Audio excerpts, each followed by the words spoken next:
can do, what can we do to enhance our fire prevention efforts?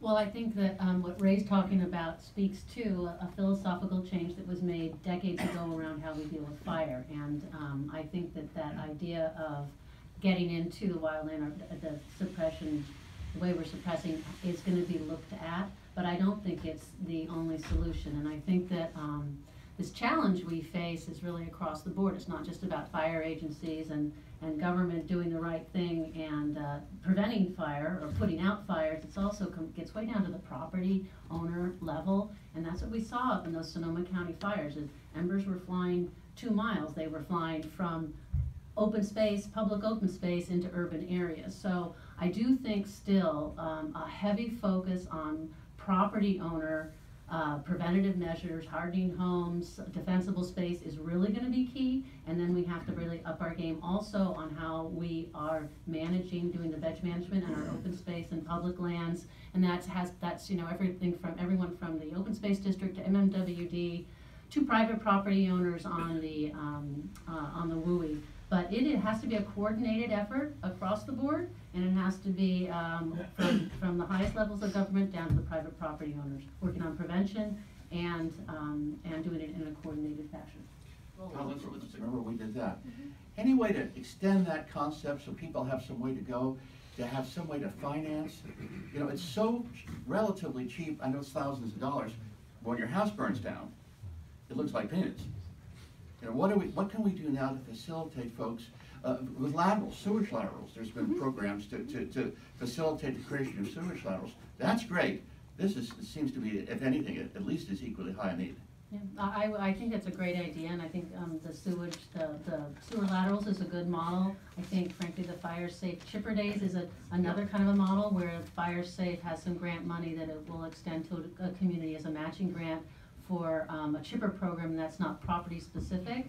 I also think, and I had a conversation with Paul Minot earlier in the evening around, I mean, at some level people can take responsibility for their properties, and it's not necessarily always removing a tree. It could be just limbing it up, correct? So part of the solution is actually getting folks the right information about what is the way to address their property. And then I think if there is a financial barrier, I think a grant program makes a lot of sense. When after I talked to Ray recently, he told me that one of the dangerous plants was rosemary.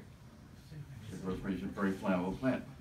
I've lived here 42 years. I'd never heard that before. And he said, well, some people are crazy enough to have one right by a window, a picture window in their house. It's just, after I left you, I immediately went home and pulled out my rosemary bush, which is by a picture window in my house. My wife said, where's the rosemary bush? It's been there forever. Well, I said, I had breakfast with Ray.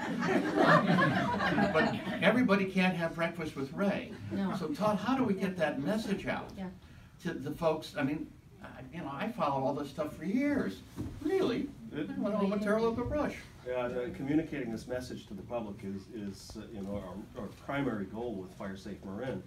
And really our goal with that community wildfire protection plan. Every issue that we identified really requires the public either to adopt the recommendations that we made or to buy into the concepts that we need the community to buy into as far as the social changes.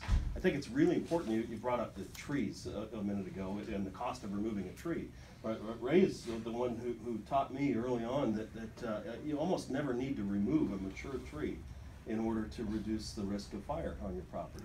Removing a tree is a mature tree is, you know, with the exception of some particularly hazardous species, is rarely recommended.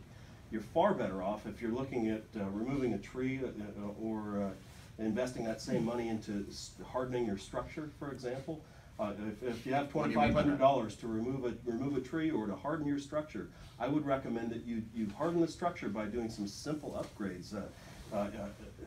Finer mesh screens over the vents and all of the openings on your house.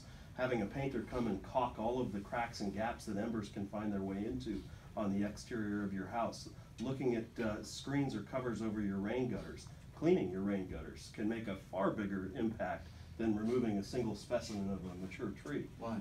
Because we need to look at how houses ignite during wildfires. This is one of the primary focuses of our CWPP, was looking at structural ignitability. What actually makes the homes ignite? If we don't understand how the fire spread and how the individual homes ignite, we can't address the problem. And we've known for years that it's these millions and millions, trillions of tiny embers that are generated by the wildfire and that blow ahead of the wildfire and the winds that really ignite most of the structures.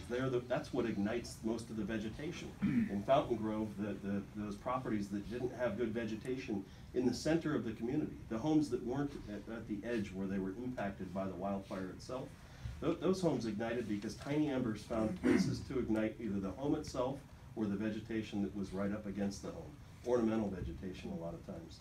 So one ember that makes its way through a vent that isn't properly screened is all it takes to ignite your home and burn it to the ground. Some years ago, we had a city manager in this county, a well-regarded one, that said after it was happened, they said that the life and property in Marin and wildland fire, the worst is an earthquake starts the wildland fire. Yep. Kenny Rice, thank you for coming. Todd Lando, Fire Safety.